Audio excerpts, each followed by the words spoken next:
in those gaps and help protect you from rising healthcare costs. At only $99 per month up to age 75, you get peace of mind at a price you can afford. And MediShare is trusted, too. It's been around 30 years. It's not some big impersonal thing. It's a community of people helping each other, business owners, pastors, retirees. People love it. MediShare 65 Plus just makes sense. To learn more, give them a call. They're great to talk to.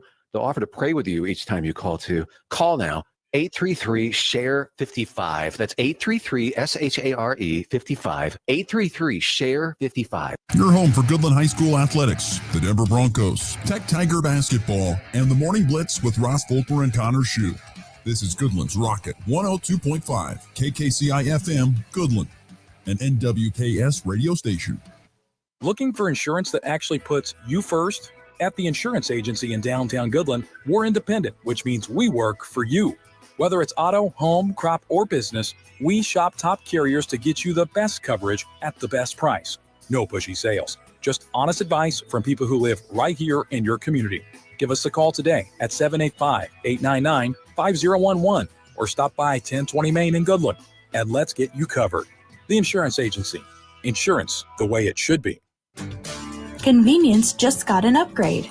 Farmers State Bank of Oakley is excited to announce the opening of our brand new ATM along Highway 40, right next to Sonic Drive-In. Whether you're grabbing a snack or on the go, you can quickly access your cash without the detour. It's banking made easy, right where you need it. Farmers State Bank of Oakley, member FDIC.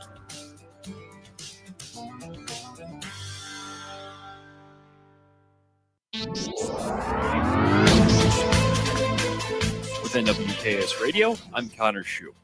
Goodland High School is presenting Disney's Frozen this weekend, Friday, Saturday, and Sunday.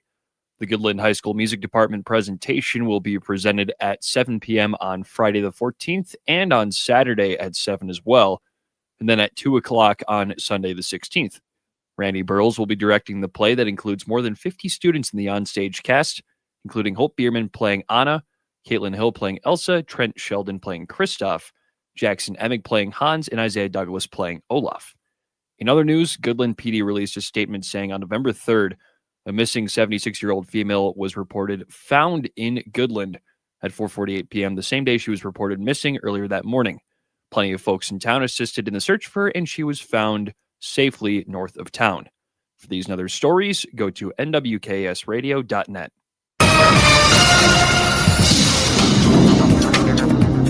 Tonight, skies will be partly cloudy. Winds will lighten, turn into the southwest at 5 to 15 miles per hour, and lows will drop to around 35. Tomorrow will be a bit cooler, high around 70. South winds 10 to 20 miles per hour. Sunny skies and lows in the upper 30s. Thursday and Friday will be continued warm and dry under an upper level ridge and high pressure. Near record highs of 75 to 80 degrees and lows in the upper 30s and low 40s. Friday will be a gustier, windier day ahead of an approaching trough that may result in red flag warning criteria, so avoid outdoor burning. On Saturday, expect increase in cloud cover, elevated winds with highs in the 60s. A trough moving in on Sunday and Monday will bring cooler conditions, highs in the upper 40s and 50s, lows falling below freezing, and there is the possibility of some showers and storm activity, along with some chances of snow to the west in Colorado and in higher elevations. This is meteorologist Chris Schromick in the NWKS Radio Weather Center. If you're shopping for a banking institution, visit with Equity Bank of Hoxie, Grinnell, and Quinter, Kansas. The Equity Bank is heavily invested in local business and activities contributing in many ways back to their community. Their employees are involved with many organizations and area events. Plus, a lot of experience comes with that staff. You'll find valuable local assistance when you bank at the Equity Bank of Hoxie, Grinnell, Quinter, and other locations in Western Kansas. The Equity Bank, member FDIC.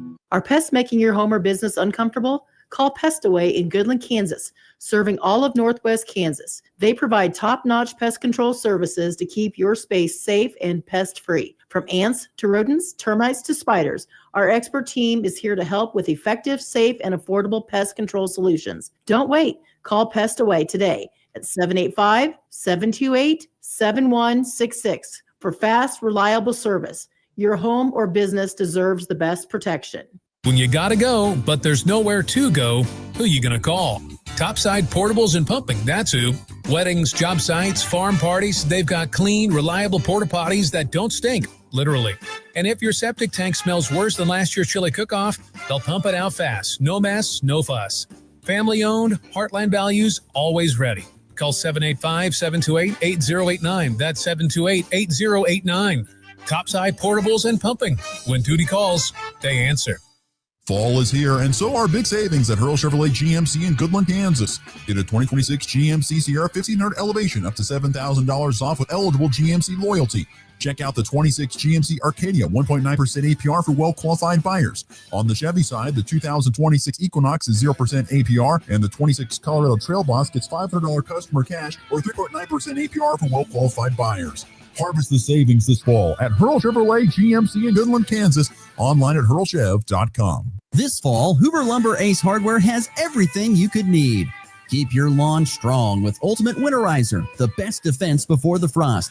Warm up your evenings and create memories with a new fire pit. Or bring home the flavor with a great selection of grills and smokers from brands like Traeger, Blackstone, Green Egg, and more.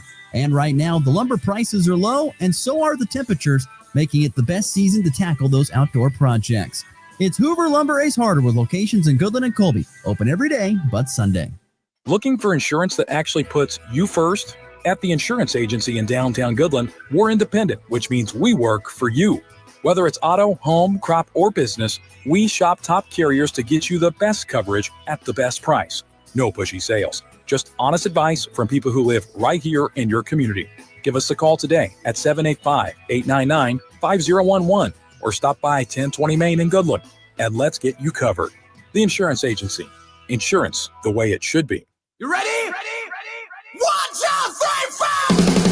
It's time for the Morning Blitz with Ross Volkmer. If you want to win in football, it all starts up front. Mass kicks ass. And Connor Schuh. He's the new guy. The High Plains only local sports talk show. Broadcasting live on Goodland's Rocket 102.5 and video streaming on YouTube, Facebook, and X. They're basically idiots. Covering it all from the preps. Up ahead to Blair Lennon. Lennon the crossover back to Cure. Hello, boom! A two-handed tomahawk flush. To the pros. Shotgun snap to Nix. Protection is good. Bold loads it up. He's got it. A receiver there. Franklin makes the catch in the end zone. Touchdown Denver. The Blitz is presented by Hurl Chevrolet GMC, Hoover Lumber Ace Hardware, and F&B Bank. Along with Equity Bank of Hoxie, Quinter, and Grinnell, the Insurance Agency, Pestaway LLC, Topside Portables and Pumping, and the Farmer State Bank in Oakley. Let's go to work. Largest lead for the Huskers has been 10. Here's Sanford, shoots the three. Got it! Bang! A ring! There you go. Bryce Sanford with his second three of the night, 8 on the year, and the Huskers open up a 12-point lead. Shot attempt misses wildly. Rebound Tiller. Up the floor, lob to Cole. Another rim rocket slam. Toss it on the feed. Rosario on that flush. And here's an intercepted pass. They try to hit Toppin with a cut to the basket. Stojakovic steals it, drives in, hits a layup, out and one. 1st and 10 at the 11-yard line. DeShields, clean pocket, deep man, open, here it is, down the sideline, DeRelist Clark is gone. Did you happen to hear the name on that call there, Connor? Did you happen to hear the name of the guy who had the touchdown in that in some action last night? I've been following Kent State football. I know about DeRelist Clark. DeRelist Clark. Oh, my gosh. I just could not believe the name when I heard that last night. DeRelist. That's college football. I mean, there was a guy who played for Nebraska who transferred, I think, to Louisiana Tech. I think is where his name was DeColdest Crawford, which his NIL deal featured, a heating and cooling, place, which was pretty cool, which makes sense. If your AC's broke, call DeColdest. People in the, it was very well done. But DeRelist Crawford makes me laugh because that is, I wonder if they're actually related. I actually probably think they are. Oh, it's DeRelist Clark. Clark. Okay, never mind. Okay. Nope, so not related. Still, though, what a name. DeRelist. It's great. DeRelist Schuh. I'm naming my kid that. There you go. I don't think Sandy be very proud. Who knows? I mean, she'd be proud that you're having a kid, I'm sure, but at the same time, DeRelist? Where did this come from? That means he or she is destined for success. I get you. You'd hope so. I mean, you would hope that is the case. But Anyway, good Wednesday morning, everybody. November the 12th is here. Mostly sunny and 35 currently, a high of 67 on this Wednesday. Boy, what a beautiful week of weather we have had. I tell you, you really can't complain for it being early to mid-November. The weather has been absolutely fantastic with the sun and the temperatures being pretty darn warm. Been a beautiful, beautiful week of weather. And, I think for the most part, it's going to continue that way. I don't think it's going to, I think it might get a little bit cooler this weekend, but not by a whole lot. Temperature's actually going to reach 75 by Friday. 75! Sunny and 75 in November. Let's get the seasons going. I'm ready for the cold. I think next week you're going to get your prayers answered there. Looks like starting Monday, temperatures back to the low 60s. And by late next week, now once again, that's over a week away, looking like temperatures going to be highs in the mid 40s. So that's more like November weather, a little bit more like that. So, but I'm telling you, if you enjoyed the late summer push, this has been it here in November. But today's program, we're going to visit with James Wessling of ESPN and Big 12 today. Talk to him about Big 12 and Big 12 football and basketball. Of course, he talks about every day on TuneIn Radio, talking about the Big 12 conference. We will also get to some college basketball recaps. Did you get enough college basketball or basketball fix last night? What were your games of choice? I did. Of course, at first I tuned into Ohio State, App State. It's my team. I got to see it. That was a little dicey at first, but Louisville, Kentucky, and Illinois, Texas Tech were the big ones for me last night. Yeah, those were some good games for sure. I was going to ask, did you go to Colby Community College basketball last night? You said you might, but you didn't know for sure. I was wrapped up in that Kentucky Louisville game at the time, or else I would have. I was disappointed Mark Pope was on the sidelines because I heard a rumor that he had jury duty. Oh, I saw that. Yeah, but apparently he had an excuse to go coach basketball. I guess it's his job. Could you imagine that? Like, you have like a certain amount of time that's not, you've got 5 months out of the year where you don't have any games you got to be at. Yeah, you need to be recruiting and other things, but you could probably sneak away and let the staff do that stuff. Yeah. And now during the busy party of the season, you're like, well, you got jury duty. That's just no. I got called to jury duty back in Ohio for I think next month, but I managed to get out of it. Really? You got I summoned for jury duty? Yeah, and I'm like, hey, I just moved away. I kind of can't. Sorry. I haven't gotten that license fixed yet, so I'm still in for for jury duty. Yeah. Oh, that's good. That's really good. I mean, never mind. We're not going to talk about it anymore because bad things happen when you talk about it. So anyway, but that's pretty funny though that you got summoned for jury duty though. So we got all that coming up in today's program. The FB Bank text line is open at 785-899-2222. Jared chiming in with a what is this, a name? I think we're talking. He was talking about Derealist Clark. So that's a name for the Key and Peele show. It is. You've seen that skit. Yes, I have. I have seen it. Well, didn't you see? Yes, I have seen that. That is definitely a name for that. He goes, pot roast the buckshot, Penn State. Is a name that's a Jared came up. That must be one of the names in it. I have seen the skit. I can't think of. Can you think of any of the names that are in there? I remember one of them was Dan Smith, BYU. Of course, the most simplest one, Dan Smith, BYU. I think they threw in DeBrickashaw Ferguson, even though he's a real guy. That is DeBrickashaw Ferguson. Yeah, I know. I was trying to think of. I remember that one. I remember the one where he did the teacher. Hey, Ron. Yeah, that's classic. And then the one where the touchdown celebrations. And then pumps. The pumps, and then you happen to see that he got called to go because the Rico Daldo got flagged, and they had him come through a Zoom and help explain to him how you can't do so many pumps. He did a no pump celebration the next game. He just stood there with his arms to his sides and just started it and then just didn't do it. It was great. The no fun league. I'm telling you, let the guys have fun. I'm telling you, let them have some fun for crying out loud. But anyway, we got lots going on here in today's program. So like I said, if you want to be part of the program, hit us up on the FB text line, or chime in through the comments section if you'd like to be part of it. Listen through the Hurl Chevrolet GMC video stream. We'll get to you either way. But let's get our show rolling. We've got our college football Power 5 Week 12 edition.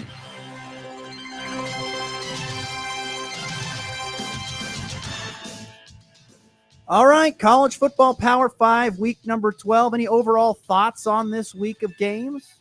I decided to peek into the mid-major, the group of 5 world a little more. I wanted to have a little bit of fun, so I excluded a game or two. But that's all right. It's late. It doesn't matter. It's not about what are the top games. It's what games you have your eyes on. That's what stands out to you. So I'll let you go if you have an honorable mention game or something you want to throw out there. I'll say two, won't go in depth at all. Oklahoma, Alabama. I just figured I had to mention it, but I'm almost SEC'd out. I think I've seen enough SEC football, so I'll exclude the other big SEC game this week. I have the other one in there. And then Boise State, San Diego State's a fun Mountain West matchup, so I threw that in. Boise State, San Diego State. Yeah, that is an interesting game. San Diego State just got beat by Hawaii this last week, which kind of put a little damper on their playoff hopes. Quick note, they have, I guess technically, they've pitched 3 shutouts this year, and they have the 7th best scoring defense in the nation. San Diego State does? Yes. That's impressive considering their head coach is an offensive guru. Oh, the 4th best, actually. My apologies. Oh, wow. Short-handed them. Yeah. That's what happens when you pitch shutouts. Numbers just skyrocket up. Yeah. It happens. I've got actually a couple honorable mention games as well, believe it or not, for some interesting thoughts I saw on this. I have I'm dubbing the odd line game. 19th ranked Virginia, 5.5-point underdogs at 5-4 Duke. Oh, a team that is sniffing the college football playoff is an underdog at Duke coming up this weekend. Thought that was an interesting line. But come on. Interesting line. I think Virginia might be without their starting quarterback, and that might be the reason for that line. But still, odd line game. I'm dubbing that. 5.5-point dogs, 19th ranked Virginia at 5-4 Duke. Okay, my honorable mention game going to the Big 12. Late night kickoff from beautiful, and I do mean beautiful, Provo, Utah, TCU at BYU. The letters game. Another one of these great letters games. TCU, BYU. 2 really interesting quarterbacks. Josh Hoover and what he did. It's amazing after what we saw from TCU against North Carolina and how they just completely just dismantled them, and how really nothing has happened since then for TCU. Nothing super great. They're coming off a loss against Iowa State where they let that one slip through their fingers late. And BYU, of course, is trying to bounce back from just getting absolutely pounded by Texas Tech on the road. So I'm interested to see. I think TCU has the firepower to beat BYU, but BYU is a very tough place to play, particularly on the road late in the year. So honorable mention game, TCU at BYU. All right, so there you go. Our honorable mention in games outside the top 5. Let's get into the top 5. Number 5. Let's start in the group of 5. I've got Memphis at East Carolina. This is going to be the Pirates. This is going to be a barn burner, high-scoring game. Brennan Lewis and Caton Hauser are 5th and 3rd in American League All-American Conference passing yards this year. Those two love to air it out, so you're going to see a lot of air raid on both sides. And Brennan Lewis, last week, he played hurt, but he went 29 for 34 with 2 touchdowns in that loss to Tulane, but still balled out. And Caton Hauser has been a guy who's kind of flown under the radar for East Carolina. He was at Michigan State for a couple of years, but ever since getting to the Pirates last year, he's started to ball out, and he's been a legitimately good quarterback for them. And they put up points, 34 a game. They don't allow a lot of points, 17 a game. So we'll see if Memphis's offense can kind of breach that. And both of these teams they've kind of fallen out of the playoff conversation, but they're still hanging on by just the slimmest of margins. So I'm sure each team is still really fighting for a win if they can get it here. Who is East Carolina's quarterback again? Caton Hauser. And where was he at previously? Michigan State. Oh, okay. Okay, you're right. Interesting. He started a few games there. He did. He did start a few games there. You're right. All right, interesting. I love the poll. Great. Something different. I love that. I'm not going to be like Connor. I'm going to pick the games that I think are pretty intriguing this weekend that are going to be games I think most people pick, and that's all right. I'm happy that Connor did it the way he did it. I'm going ACC for my 5th ranked game. Clemson at Louisville. The Cardinals coming off a letdown overtime loss at home against Cal. By the way, shout out to Cal for a huge road win. And shout out to Cal on that football program. You talk about a team that I think they actually do a pretty good job at Cal about recruiting kids to their program.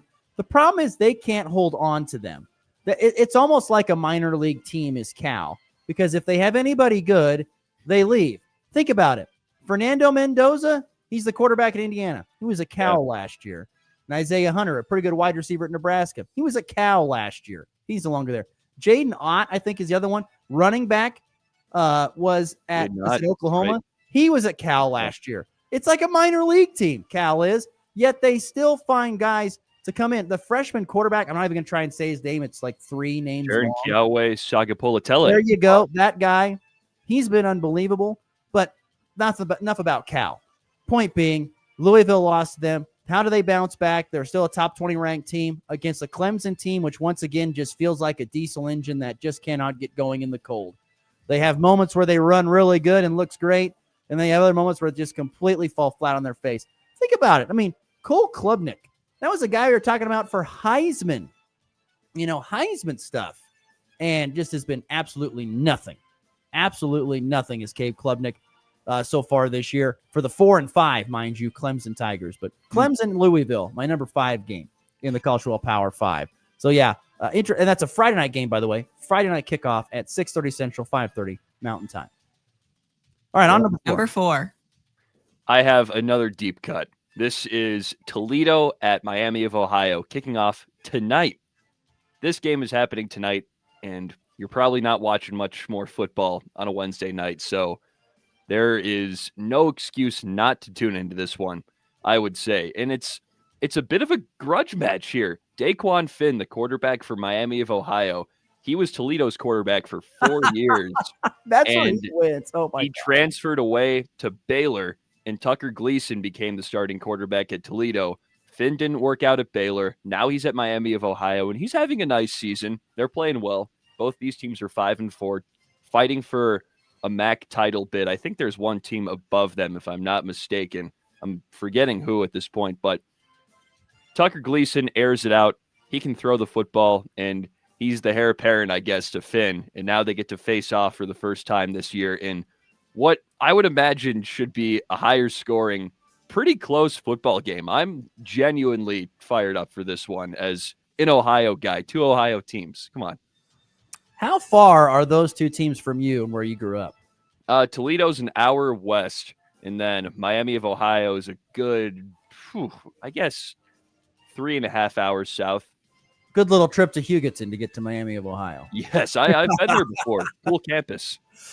Well, interesting game. And I did not know the story of Daquan Finn, but that's interesting. There's so many guys that move around the portal each and every year. You forget where they were. But I remember Finn when he was such a star at Toledo. Didn't work out at Baylor, coming back to the MAC where he had success and now leading the Red Hawks of Miami of Ohio.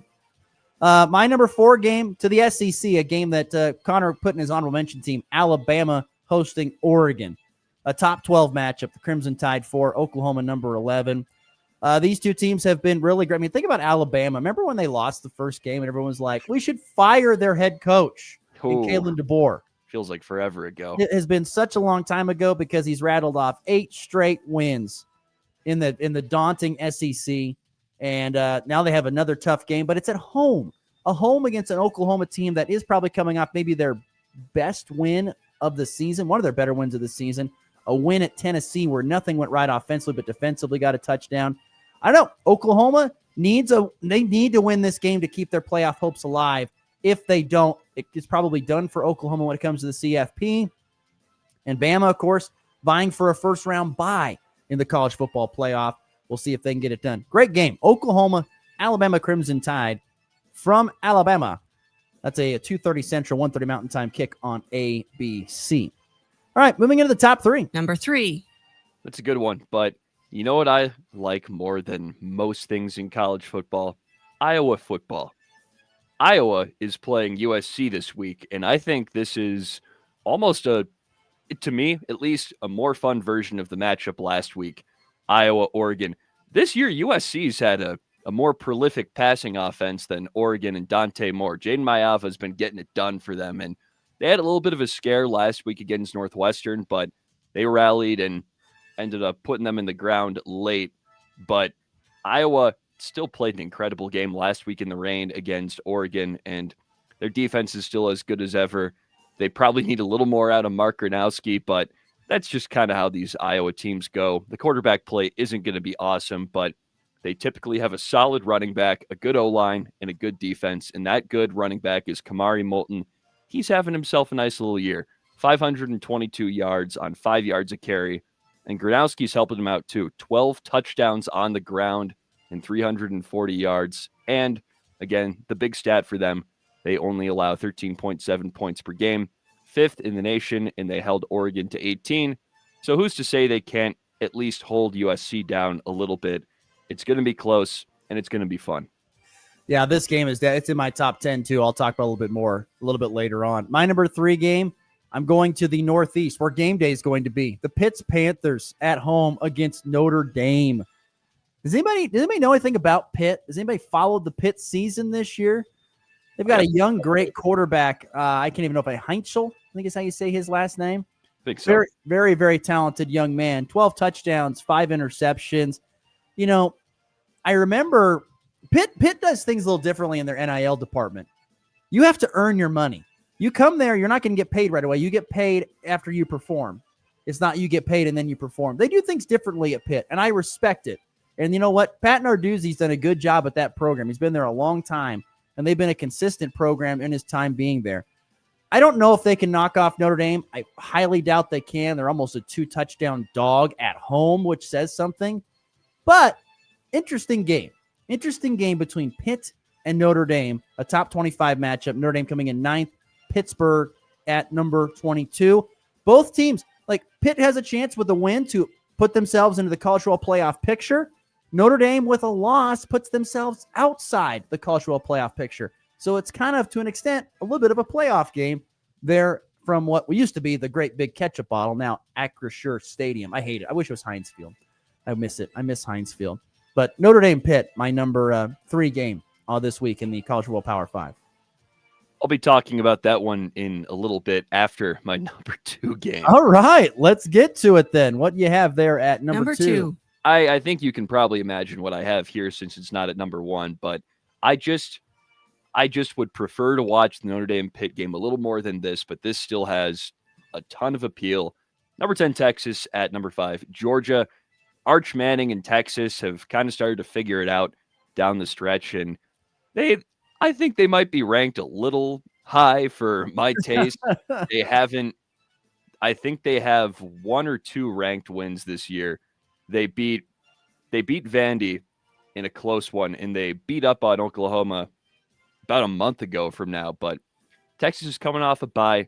They're feeling rejuvenated. They're the number 10 team in the nation, and Arch has definitely played a lot better lately, and I think that's going to make this a much closer game than people would have thought it was maybe 4 games into the season after Texas struggled against teams like UTEP or San Jose State. I mean, they couldn't really get off the ground quickly against those teams, but now they get Georgia, who's passed pretty much every test this season. Gunnar Stockton's looked pretty good, and they've had close games with every good team they've played, so I think this is going to be a close game, and it's going to be a pretty good one. These two teams, of course, trying to vie for, I mean, like Bama, maybe a bye, especially Georgia more than Texas. They're fighting a little bit more of an uphill battle with 2 losses, but if they can dig in with a win over Georgia, it looks more realistic, I think. Yeah, this game, it's in my top 5 as well. We'll get to it a little bit more in that. My number 2 game, a game you've already mentioned, Iowa at USC. I think this game is also a very intriguing football game. When is the last time BTN Network got a ranked-on-ranked game? That usually doesn't happen. Usually they get stuck with, like, Purdue and, Northwestern. Yeah, or something like that, that's going to be a lopsided game. But instead, if they get a top 25 matchup, once again, I say this every week, but styles make fights. Iowa is a clunking offense, which means we're going to hand the ball off and we'll run it with Mark Gronowski. We're not going to throw it much and play good defense. USC is built opposite. We're not a great defense. We're just going to put up a lot of points. And so I always make this interesting to see which style wins in this fight on Saturday. USC does run the football pretty well with their 3rd-string walk-on running back, King Miller, which has been impressive to watch. He's been pretty cool. Maeva's ran the ball and thrown it well. They've got big pieces, but Iowa's defense is so good, and it always is underneath Phil Parker. So I love this matchup between USC and Iowa. It's my number 2 game in the college football Power 5, and what a dandy it should be. All right, Number Aaron, one. Number 1 game, which you had, which was what again? Notre Dame. That's Notre Dame and Pitt, and I'll throw in my 2 cents. It's mostly the same stuff that you said. Heintzel's been awesome this year. They benched Eli Holstein, who himself had a pretty good freshman season last year and came in as the guy for Pitt. And then all of a sudden, he didn't quite play up to standard, and then they threw this kid in, and it's like, oh, okay, Pitt's season's done. But now, in Week 12, Pitt is sitting with the 6th most points per game in the nation. They're scoring just under 40. Who would have thought? And granted, they haven't played a ranked team yet. They beat Florida State when they were ranked, but that's like, I mean, Florida State has the longest losing streak in the ACC. I heard a ridiculous stat. Over the last 2 seasons, Florida State has 1 ACC win. Oh. UConn has 2, and UConn's not in the ACC. That's incredible. But Pitt, this starts a run of 3 straight ranked games to end their season, and this is really their opportunity to make the playoff. If they can win 2 of 3 of these games, they're probably in, and they're playing with their hair on fire. I think they're going to have a chance to put Notre Dame on upset watch, and I don't want to call it right now, but I'm riding with Pitt. Really? Wow. I think you're seeing things through some foggy glasses there, my friend, but that's all right. My number 1 game on the last one of the College Show Power 5 game we mentioned, Texas at Georgia. If you look at Texas's last handful of games, they've had 2 overtime victories and a 3-point hold-on win against Vanderbilt. They have squeaked by a lot of teams, and they've done it by kind of, for most of them, at least the last 2, outscoring their opponents. Georgia's not going to allow Texas to have a lot of success offensively. Their defense is elite with Kirby Smart. So I could see Texas getting held to like 2 couple of touchdowns. The question is, can the Texas defense hold down Georgia's offense, which has put up 40 points in 2 of the last 3 games? I don't know. You look at this, Georgia at home, currently 5.5-point favorites, but I'm intrigued. And this is what the SEC wanted when they brought in Texas. They wanted big-time matchups late in the season. They got it. Texas, like I said, in that same boat, kind of in an elimination game. If they lose this, they're kind of out of the playoff looking in. But if they win, they solidify themselves, and they put the Bulldogs on a little bit of a possible watch for the end of the season. So very interesting game, Georgia and Texas. My number 1 game in the College Football Power 5 here in week number 12. Golly, where is the season gone? Makes me so sad. Just flies right by all the time. All right, we got to get to break. We'll come back. James Westling joins us next. Talk about the Big 12 football conference and basketball conference as well next in the Morning Blitz. Fall is here, and so are big savings at Hurl Chevrolet GMC in Goodland, Kansas. Get a 2026 GMC Sierra 1500 Elevation up to $7,000 off with eligible GMC loyalty. Check out the 26 GMC Arcadia 1.9% APR for well-qualified buyers. On the Chevy side, the 2026 Equinox is 0% APR, and the 26 Colorado Trail Boss gets $500 customer cash or 3.9% APR for well-qualified buyers. Harvest the savings this fall at Hurl Chevrolet GMC in Goodland, Kansas. Online at hurlchev.com. From drive-through banking to mobile deposit, we make it easy to get things done on your schedule. Banking should fit your life, not the other way around. This is Jessica Von Lintel at F&B Bank. Banking made simple. In a small town, your banker should know more than just your account number. They should know your name. At F&B Bank, we believe in real conversations, friendly faces, and decisions made right here at home. I'm Paige Sneathen, Vice President at F&B Bank, and we're proud to serve your family like our own. Member FDIC. It's time for a check of the markets with the Anderson Trade Group on the Kansas Farm and Ranch Radio Network. This is Austin Rice, the Anderson Trade Group, and your morning market update. It is November 12th. December corn, 431.5. March 26 corn, 446. May 26 corn, 454 3/4. December KC wheat, 517 1/4. March 26 KC wheat, 533 1/4. May 26 KC wheat, 545 3/4. January soybeans, 1126 3/4. March 26 soybeans, 1137. May 26 soybeans, 1147.5. Dow Jones futures are currently up 116 points at 48,146. S&P 500 futures are currently up 24 points at 6,895. NASDAQ futures are currently up 161 points at 25,802. Gold is currently up $15 at 4,132. Crude is currently down 96 cents at 60.08. For your grain marketing needs or more information on our freedom pricing tools, you can reach the Kansas City office, Jared Law, Tyler Ghosh, Tom Saludo at 913-748-3000. In Colorado, John Hankey and John Stiles, 970-744-4484. The Anderson Trade Group, proud market partners with Kansas Farm and Ranch Radio. Find out more at andersongrain.com. The risk of loss through trading futures and or options is substantial, and each investor and or trader must consider whether this is a suitable investment. Past performance, whether actual or indicated, is not indicative of future results. The Anderson Trade Group has no guarantee that the advice given will result in profitable trades. Hey Max, you look sharp in that purple tie. Ready to harness the world as a guide dog? You bet, Daisy. And your purple service dog vest really pops against your shiny fur. First day on the job for both of us. We've got this, right? You bet. Dogs Inc. trained us well. Ready to make a difference for our humans? Born ready. Discover how extraordinary guide and service dogs change lives at no cost to the recipients. Visit dogsinc.org. At CHS, we know what it takes to feed and fuel the world, to integrate a global ag and energy supply chain, to advocate for farmers in their fields and around the world, to build communities, invest in rural America, and empower rural economies. It takes courage, conviction, commitment. It takes the nation's leading farmer-owned cooperative. It takes a co-op. It takes CHS. Kansas Corn reminds you that E15 fuel is the right choice for every kind of driver. For the car enthusiast, E15 has higher octane. For the thrifty driver, E15 is priced lower than regular unleaded. For the nature lover, E15 provides cleaner air. For the shopper who buys local, E15 has more ethanol from our Kansas corn farms. Choose E15 for a higher octane, lower price, and cleaner American fuel. This message from the Kansas Corn Commission. Learn more at kscorn.com. Sports talk that's fast, fresh, and always on point. Yeah, I don't know about that. This is the Morning Blitz.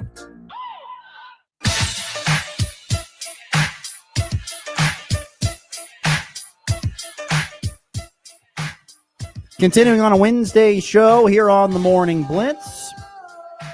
Once again, going to be a beautiful day again today. 67 degrees on our way to a high of 67. Right now, currently at 35. Messed that up. We'll talk some college basketball. What we witnessed last night on the hardwood was a really solid night of college basketball around the entire nation. That's for sure. So, even some late games last night. But we are joined now, or I should say, yesterday, I was able to catch up with James Wessling, our good friend from ESPN, as well as, of course, the Big 12 radio or Big 12 Today on TuneIn. And so, James, because he hosts his own show during our time of the show, can't join us. But James able to squeeze in some time with me and talk about Big 12 football and the Big 12 basketball season getting underway here earlier this year. James, good morning. Thanks for taking some time with us, my friend. I tell you, we're in crossover season. You got to be a pretty busy guy right now. Yeah, we are full throttle, all gas, no brakes at Big 12 Radio and Big 12 Studios, and doing the play-by-play on top of that. But I think the Big 12 is in a prime position when it comes to college football playoff, and then also the men's basketball season, and even the women's side too, is going to be really fun. So I encourage listeners to keep tabs on everything happening in the Big 12. James, I want to go back to this previous weekend with the showing that Texas Tech put on against BYU down there in Lubbock. The type of season that Texas Tech is having this year is one that's going to more than likely put them in the college football playoff, barring just a humongous collapse here down the stretch.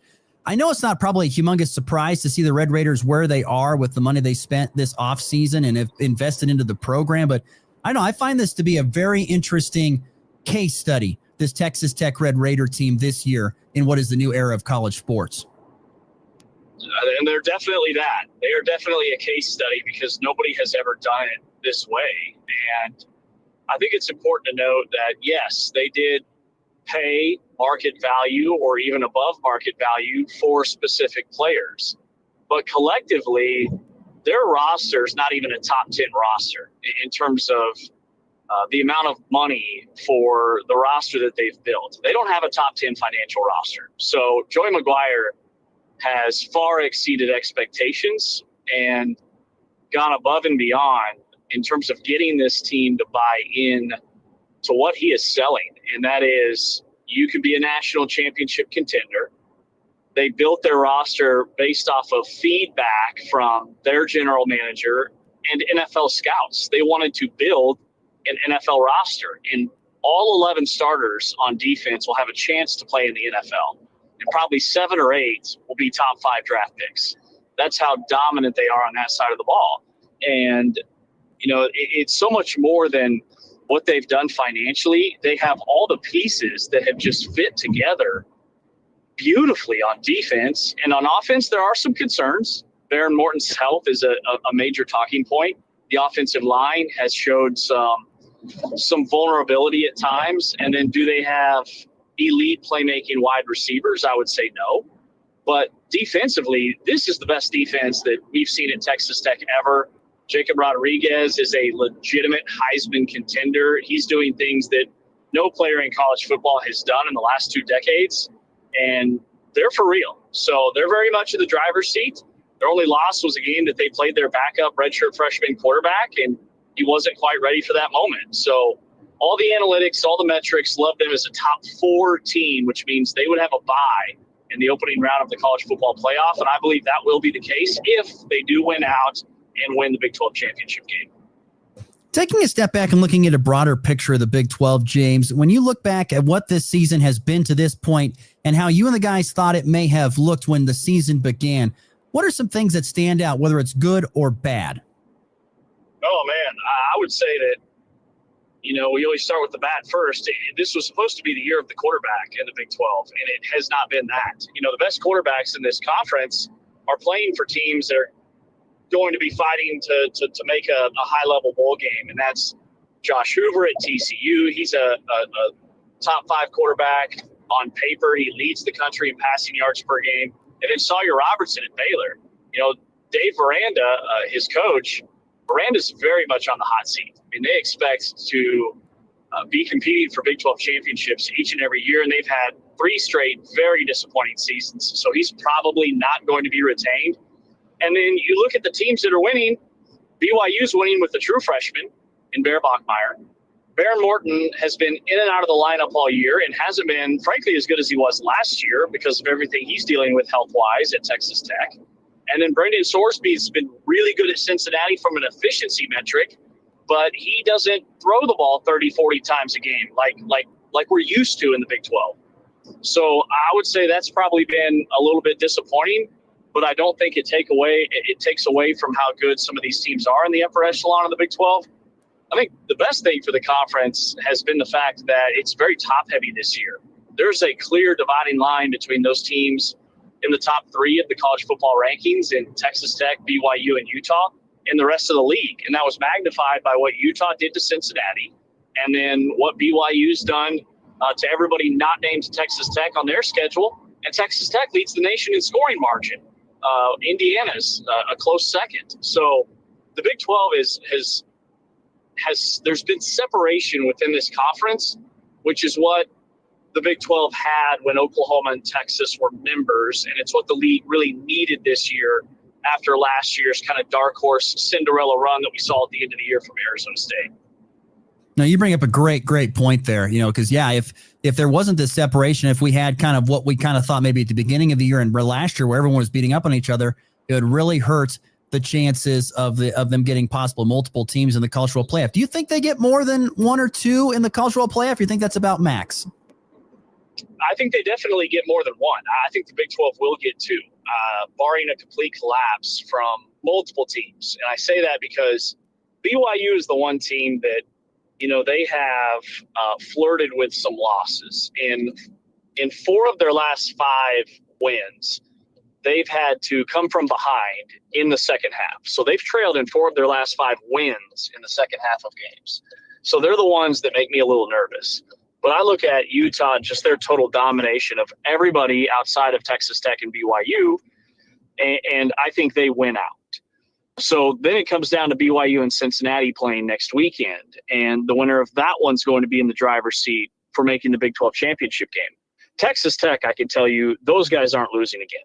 Maybe they get upset in the Big 12 championship game, but The rest of their schedule is favorable. They've got their toughest games behind them, and they are an absolute machine. So I think Texas Tech is definitely in. My dark horse is Utah. If Utah wins out, and actually not playing in the Big 12 championship game could potentially help Utah because they would enter that selection Sunday, if you will, with just 2 losses. And the metrics and all the basically the kin palm of college football, they have Utah as a top 7 team. So on paper and what they do with success rate and the pressure they get on opposing quarterbacks, they're playing way above where they're actually ranked. So I think the Big 12 is in a really strong position to get multiple bids this year. I won't go as far as saying 3, but I think 2 for sure. James Westling, our guest here on the Morning Blitz. How come we can't get any love for Houston and Willie Fritz? They could be 10-2 when the regular season wraps up. Well, you don't get any love when you lose to West Virginia at home. And then you go on the road and you beat a 1-4 at the time Big 12 record UCF team by 3. So I really like Houston too. And I actually thought there was a path for Houston to play in Arlington, but that was before they laid an egg at home against West Virginia. Bottom line is we shouldn't take anything away from the tremendous job that Willie Fritz has done in year 2, and watch out for them next year. They have the number 2 rated player in the country who's committed to them. And he's already 100% committed. He signed on the dotted line back in August. He is going to be a Cougar. And Keyshawn Henderson, who's actually coached by former K-State quarterback Michael Bishop down in Houston. So he's staying home. He's going to play for the Cougars. Again, he's a 5-star prospect. That should also be attractive to some potential transfers. My point is Willie Fritz is building a program at Houston, and this year is not a fluke. They're going to be in the mix for many years to come. I know you're a K-State guy, and this year has definitely been a disappointment from the Wildcats, but with all the things that have happened here over the course of this year, I mean, what are your thoughts on this K-State 2025 football season? Hard pass are my thoughts. This season is a season that I think K-State fans hope to forget. And a lot of it, I think, boils down to just so many unforeseen circumstances. I mean, who would have thought that your best offensive lineman has a medical issue right before the season and doesn't play a single snap? And then your star running back gets hurt, and then he's pouting on the sidelines, and his teammates take exception to it. And come November, he's in the transfer portal and plans to redshirt. And then you lose Austin Romaine for the rest of the season. And then Osunami, the defensive end, who's probably K-State's best edge rusher, out for the year. Just so many things, so much bad luck for K-State. Jace Brown missing time. I mean, they don't have the depth like a Texas Tech or even a BYU right now. So I think that this has been a lot of teachable moments and a lot of learnable things for this coaching staff that they can carry into next season. But their top priority has to be give Avery Johnson whatever he wants, give Jace Brown whatever they want, because those two guys have to be back, and then build through the portal and player development and try to build some depth that they've really lacked this year. James Weston can be our guest here. We see him on ESPN and, of course, also on Big 12 Radio on TuneIn. When you talk about the basketball season, we're in crossover season. You sound like you're really excited about the upcoming basketball season. Just kind of give us your quick preview on what you think this Big 12 basketball season could be like and how special it could be. Well, it's going to be exceptionally special because of the freshmen. You can start with that with Darren Peterson at Kansas, A.J. DeBonsa at BYU, and then Koa Pete at Arizona, who hung 30 on Florida in his Arizona debut. The league is stacked. I mean, you've got 3 potential top 5 NBA draft picks. Peterson and DeBonsa will probably go number 1 and number 2, and they are as good as advertised. And then the depth in this league. You know, I still think Kansas State can be a tournament team. I really like what Iowa State has done so far. They beat a solid Mississippi State team who is just in the tournament. They beat them by almost 20 the other night. Oklahoma State is my dark horse. That Oklahoma State team is – Oklahoma State basketball is very back. They have got a ton of buy-in from their fans, and Steve Lutz in year 2 has loaded up with talent and scoring, and they play fast, and they have some traits of those Nolan Richardson Arkansas teams, the 40 minutes of hell that they used to run back in the 90s. So the league is super deep. super talented. I think Houston, I didn't even mention them. They're my pick to win the national championship this year. If you look historically at the teams that win the title, usually they make deep runs the year prior and return a lot of experience, and that is Houston for this season. So I think the conference is maybe, arguably, the best it has ever been this season when you look at the depth and just how many teams I think could be Final Four caliber teams. Certainly be a fascinating basketball season that lies ahead, that's for sure. He is James Westling, our good friend from ESPN, also Big 12 Radio. James, thank you so much for sparing some time away from your very busy schedule during crossover season, my friend. We'll have to do it again soon, a few weeks down the road. Thanks again for the time. Absolutely. Call anytime. Great catching up, Ross, and a lot to be excited about in Big 12 country. Once again, James Westling, ESPN and Big 12 today. Thanks again to him. We will take our break, and we'll be back with our final segment, looking at what happened last night in college basketball, both the junior college and Division I levels. That's next here on the Morning Blitz on a Wednesday. It's game time. What time is it? Game time. You're listening to the Morning Blitz. This is Caleb Morris with the Crop Insurance Department at Farm Credit of Western Kansas with some friendly reminders for the 2025 crop year. December 1st is the sales closing date for pasture, range, and forage insurance. December 15th is the acreage reporting deadline for 2025 winter wheat in Kansas. Remember, any possible loss should be reported within 72 hours of discovery. Contact Kelly or myself at 785-462-6714 for all your crop insurance needs. Work with agents who work for you. Farm Credit of Western Kansas is an equal opportunity provider. 20 years ago, we started with a simple mission to provide an unrivaled customer experience by bringing trusted technology and superior service to Kansans. This milestone belongs to you, our customers. Together, we've built something worth celebrating, and we can't wait to see what the next 20 years bring.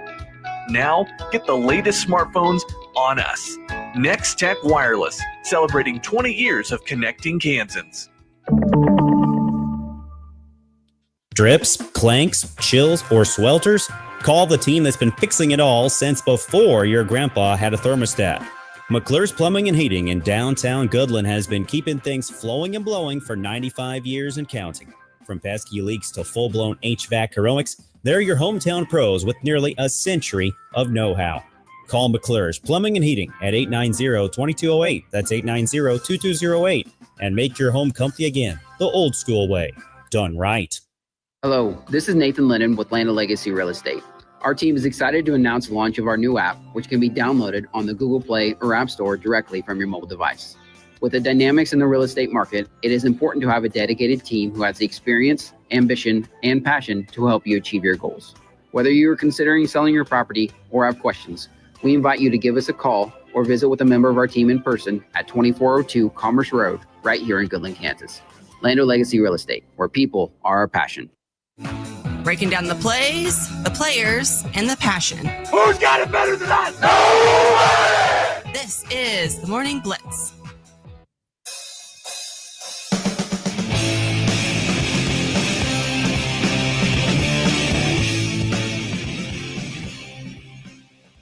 All right, putting a bow on a show here on a Wednesday. Thanks again to James Westling for joining the program. A little bit later on. Last night in college basketball, we talked a little bit off the tip. No pun intended there. Yeah, we talked about a little bit. Lots of basketball last night. That it was so much that Connor couldn't even get out of his seat. He was so glued to his college basketball last night. Last night, first and foremost, locally in the junior college ranks, a tough night for Colby Community College men and women. Went 0-2. Lady Trojans losing their first game of the young season, falling at home to Lamar, 67-58. Desiree Ulmer led CCC with 12 points. It was a game where they were up by 12 in the first half, but could not hold on and ended up losing for the first time this season. Trojan men struggled defensively against Lamar. 101-77, a loss for CCC. Owen Reese came off the bench to lead Colby with 19 points, but Colby allowed the Lopes to hit 16 threes in the loss. Did you happen to see Lamar had three guys with 20-plus points? Oof, that's 27, 24, 24 for three different guys for Lamar. Yeah, I'm looking at it right now. That's not great. If you're letting three guys score 20 in a college game, you're probably going to lose with the 40 minutes you're playing. I'm starting to wonder about Colby's defensive acumen, at least. For the first, once again, it is extremely early, but initial returns, I'm starting to wonder about defensive acumen there for Colby for a little bit here. It's tough. And one more note: there were in the 2 games against the JV teams they played, there were definitely some moments where they struggled as well. So I think the concern is warranted. Fort Hays Tech Northwest men came from behind in the second half to get a nice road win at Northeastern, the only win of the night for the regional team. 76-73, the final score. Khalil Kelly led 4 different Tigers in double figures with a game-high 23 points. Here was the stat of the night, though, in this game, and this is one reason why I don't mean to be mean, but this is why junior college basketball is hideous sometimes to watch. There were 75 free throws attempted in the game. 75. Tech went 33 of 42, so a great percentage, and that's why, and Khalil Kelly, by the way, I think had 13 of his 23 points at the foul line. But 13 of 42, Tech went from the foul line. There were 75 free throws attempted in that game at Northeastern. That's not great. A lot of hacking. Was not good. Not good. Oh, man. And the Fort Hays Tech Northwest women 0-4 after a 73-36 loss at Northeastern. Tech shot just 16% from the floor in the loss. Rough. I mean, if you're, I think I'd have to look up what the numbers were, but it was like 11 of 60 something or something like that. Like, it was bad, really bad. But just 16% from the floor in the loss for the Tech ladies. Marta Rodriguez led the Lady Tigers with 12 points, only lady in double figures for Fort Hays Tech Northwest. But there you go, some junior college basketball last night. Also last night, Kansas with a win over Texas A&M Corpus Christi, 77-46. No Darren Peterson scratch there because of hammy. But I'll tell you what, does Cole Rosario look like a freshman to you? That dude is stacked for being a freshman. The mustache he's got going on. He shaved it. He got rid of that ugly thing. He got rid of it. Thank God. I think it was hideous. Well, regardless, he definitely looks older than a freshman. I mean, you don't often see guys come in like that big into college, but hey, he's looking the part of a college hooper. I tell you, he's going to become one of my favorite players to watch this season. He's been a lot of fun. 16 points in replacement of Darren Peterson to lead KU. Had Flory Badunga get 12 points. Bryson Tiller, another guy to keep your eye on. God, he can do it all. He's a high flyer and he can spin it from the outside. He's very impressive. I think he's like 6'7", 6'8". He's a taller guy. Bigger guy. Bryson Tiller. Him and Trey White each had 11. Kansas defensively pretty good, holding the Islanders to just 32% shooting. Now 22 straight non-conference home 22 straight non-conference home wins. Yeah, that's right. And then 161-6, the record Bill Self against non-conference teams at home. That's incredible. Do you know any of those 6 teams? I don't. I did not go diving into those numbers. I'd be fascinated to know what they are. Maybe I'll have to do that during this show and see if we can come up with that. But yeah, great showing from Kansas. Once again, without Darren Peterson, but golly, Cole Rosario, I've been really impressed with him. They said he was going to be a really nice pickup, and he has proven to be really, really good. And then also last night, Nebraska with a 69-50 win over Maryland Eastern Shore. Nebraska did not shoot the ball well at all, but they got 37 combined points from Price Sanford and Sammy Hoiberg to lead the way for Nebraska's. Sam Hoiberg. God, one of my favorite players. He's awesome. Undersized guy who has to do all the dirty work. So great. There you go. That's your college basketball recap. All right, we got to get to the walk-off here.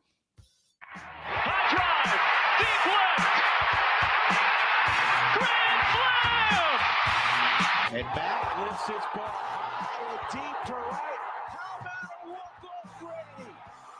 Thomas to the 10. Denver's going on to New England. They win it on the first play of overtime. Mahomes swings it. It's there. Hardman. Jackpot. Kansas City. Did you have any complaints about the new CFP rankings that came out last night? Ohio State 1, Indiana 2, Texas A&M, Alabama, and Georgia make up the top 5. Texas Tech is now 6. Ole Miss, Oregon, Notre Dame, Texas, and Oklahoma make the top 11. South Florida would be your team that clinches the group of 5 spot. I don't know about South Florida right now. I mean, things might change if Tulane gets another win, I think. But I thought South Florida was kind of out of the discussion, or at least kind of getting closer to the margins. But other than that, I mean, I would still love them to make it because they're a lot of fun to watch. But other than that, just looking at the rankings, I mean, they're not too bad. I think most teams are in the spots they should be. I like that Texas Tech is as high as they are. I thought maybe you could have pushed them a little bit higher with how they handled BYU, but I think 6 is a totally fair ranking for them. And it's cool that BYU is still, well, I guess being number 12 would mean they're not in because the group of 5 team would take that spot instead. But they're still on the cusp, so I'm happy they're getting some love. Vandy's still kind of hanging out in the conversation. It's not bad. It's not bad. Cleveland Stephen Vogt wins AL Manager of the Year. How happy are you for him to win it? Back-to-back. By the way, him and Pat Murphy of the Brewers, back-to-back Managers of the Year.